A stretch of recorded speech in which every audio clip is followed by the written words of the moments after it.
ready to go. Welcome to the Friday Night Frenzy alongside Andrew Pogar. I'm Rob Hughes. We begin our show at Central Catholic where Coach Dave Barrett's Knights looking to bounce back from a loss to Andrean last Saturday. Hey, Rob, real quick, I had an epiphany. We're nearly two-thirds of the way through the season. Can you believe that? It's moving quickly, man. Unfortunately, really. We love the Frenzy. Yes, we do. Back to Dave Barrett. Their opponent, Frankfurt, had a brutal schedule to start the season, but the Hot Dogs have won 2 straight. These two teams familiar with each other. Frankfurt lost to CC in the J&C Hoops Classic back in December. Avery Denhart introduced before the start of the game. Check this out, Andy. It's the dab. Gotta hit the, what you don't know is I'm actually hitting the dab right now. Good guard matchup in this one. Jackson Anthrop, Jared Smith. Anthrop somehow the angle there. Friendly home bounce. Smith coming back the other way. Slices through the lane. Pump fake. Gets me too. And gets Jacob Page off his feet. How about that finish? Coach Barrett's face says it all. CC down 1 in the second. But not for long. Ben Tharp swings it over to Denhart. Splash zone. First row at the Dolphins show. Frankfurt coach Jared Catron probably saying, get the ball to Jared Smith. And that's what they do. Smith again finding some room in the paint. He hangs, hits the bucket, plus the foul. Frankfurt led this game by 6 at the half, and that doesn't fly with Coach Barrett. Knights stepping up the defensive pressure. Thomas Gothard picks off the pass and heads the other way for 2. And then a little bit later, CC in semi-transition, and Gothard leaks out. Page finds him, and another easy 2. The Knights get it together in the second half and take this one, 88-75. We head to Monticello, the little ones, the big ones. West Lafayette visiting Twin Lakes in a Hoosier Conference matchup.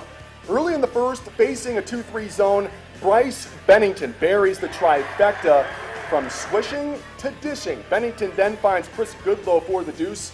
It's now 10-3 Indians. Moments later, Matt Conrad. That's buckets.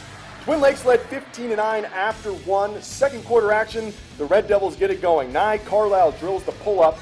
2 possessions later, Nye nails it. How you doing? Carlisle had a game-high 29, 17-13 Indians. Twin Lakes head coach Ken Adams doesn't like what he sees, but it's all good. Dame Holmes hits the floater to fall. Dave Wood also doesn't like what he sees. Dare I say Holmes cans a 3-ball? Take me out to the range. Smooth touch from the big fella. He finished with 22. We're not going streaking. Twin Lakes snaps a 13-game losing streak to West Lafayette, downing the Red Devils 65-61. Coach Ken Adams will join us in the coach's corner. Over at Delphi, the Oracle squaring off with the Winnemac Warriors. Don't get confused. Micah Roth getting acknowledged for reaching the 1,000-point club. That's Weston Wendell getting to the rim for 2. But this one was all Winnemac. Luke Pugh with the pull-up J. He gets the gratuitous bounce. Hey, Gronk's in the house. Pats fans ready for tomorrow. Moments later, Derek Dotlich. That's my strong hand. Scoop and score for the senior. Brian McCammon not pleased. Now off the Oracle steal. It's Dotlich again for 2. Winnemac blows out Delphi 73-55 the final. After winning their first 10 games of the season, Logansport Berries looking to snap a 2-game losing streak on the road at Huntington North. Jalen Attaway, the hanging pass to Matt Jennings for the finish.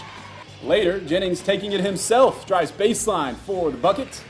Coach Pat Skaggs' team locked in a tight one. His son Sam says, don't worry, Pops. Short baseline jumper for the freshman. But Huntington North too strong in this one. Chaz Bruce finds Nolan Betterly. Drives to the rack for 2. Now a 3-game losing streak for the Berries. They fall 63-52. That does it for the first half of the Frenzy. 4 games down, 7 more to go.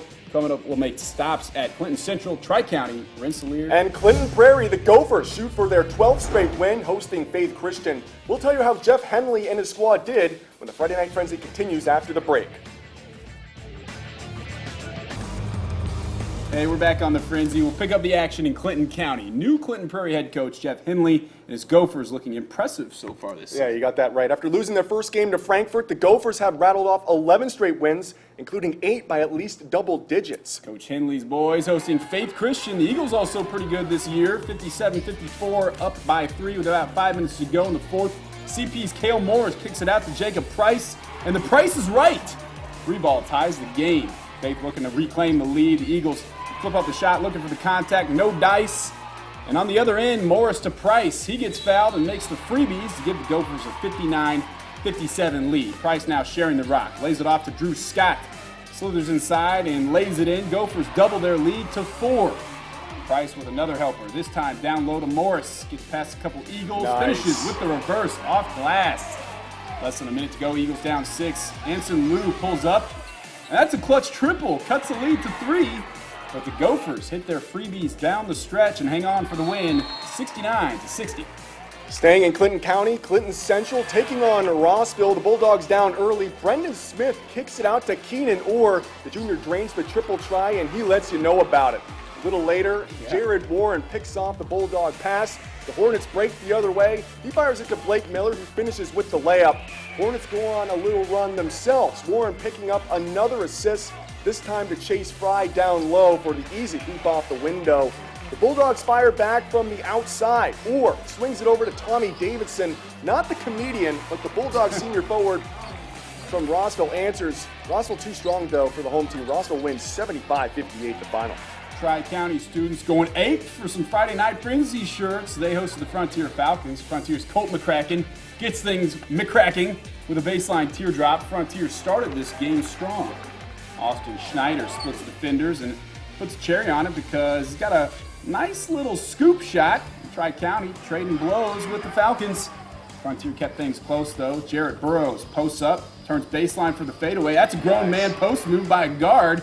But Tri-County too tough in this one. Ben Cook going to get the steal, and he heads the other way. Finishes with his shoulders at the rim. Tri-County throttles Frontier 75-39. After the Rensselaer faithful parked their tractors, they came in to watch the Rensselaer Bombers play. North Judson, Rensselaer ball first, and Isaac Haas. Landon Balch gets the soft left hook over the defender. On the inbounds play, Grant Myers rockets it to Balch, who scores again.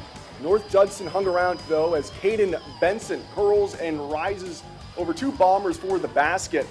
Now in transition, Ben Hillen throws it ahead to Kobe Austin, and Kobe hits the 3 ball. Kobe was raining from deep all night long.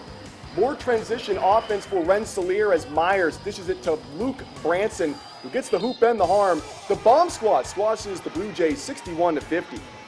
The Attica Red Ramblers travel to Seeger to face the Patriots tonight. Patriots fan Andrew Pogar sitting next to me. Seeger flexing that home court advantage muscle, playing man-to-man early on. Borden Kennedy gets the swipe, takes it to the hoop. 2 for the Pats. And the Ramblers showing their skills outside the arc.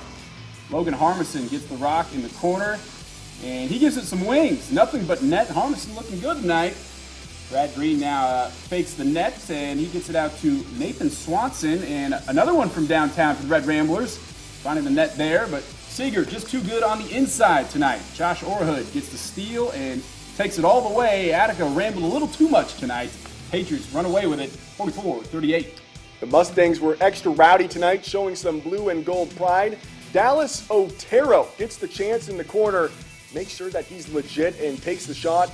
It's good. Otero isn't just flash, he's also got the basics down. Making some space and floats in another 2 for the Mustangs. But the Athenians go on a run. Dalton Bridgewater grabs the rock and matches Otero.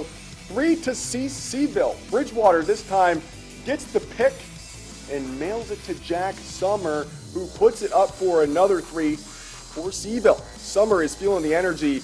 The Mustangs fought hard at home but fall to Crawfordsville 47-30. West Central Trojans traveling to Pioneer to take on the Panthers. First quarter, Pioneers' Trey Wattups drives the baseline, misses, but Jack Kaiser is there for putback and 1. Trojans answering right back. Nate Neely drives and pops it in. A little bit later, the Panthers' Caleb Kinley rains down the triple. Sweet stroke there, nothing but net. Coming back the other way, West Central's Aaron Mendez finds Aaron Keefover under the basket for the lay-in, but this one, all Pioneer. Panthers moving the ball. Keith Niles, the pass to Wattups for the lay-in, and later the Panthers steal the inbounds pass. Kaiser lays it in. I should say he misses it, but grabs his own rebound and then puts it in. The hoop and the horn, Panthers win big at home, 87-38. Well, that does it for the highlights tonight. Coming up after the break, Twin Lakes head coach Kent Adams joins us in the coach's corner. The streak is over. After losing the last 13 meetings to West Lafayette, the Indians take down the Red Devils. We'll break down the win with Coach Adams next.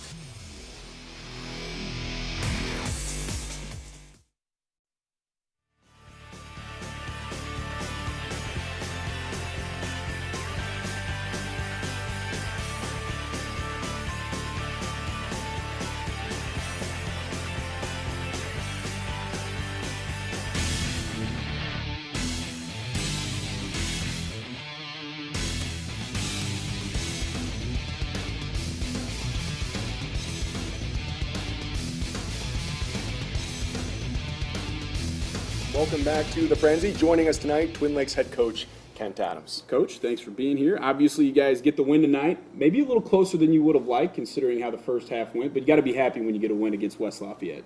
Absolutely, it was a big game in a lot of ways. Hoosier Conference victory, our division. We're trying to get a good seed for the tournament coming up. So it was a very welcome relief to get the win tonight. For sure. Do you feel like a monkey is off this program's back? I know you've lost.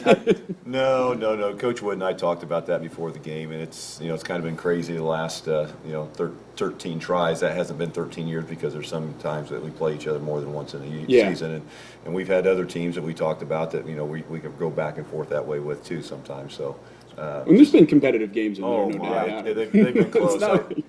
It's It's been in single digits and maybe the last possession many times. So it's kind of the luck of the draw sometimes. You hold them to 18 points in the first half. They only shot the ball 19 times, hit 6 shots. You got to be pretty pleased with the defense of the first half. Yes, I was. I think they missed their first 6 or 7 shots of the game.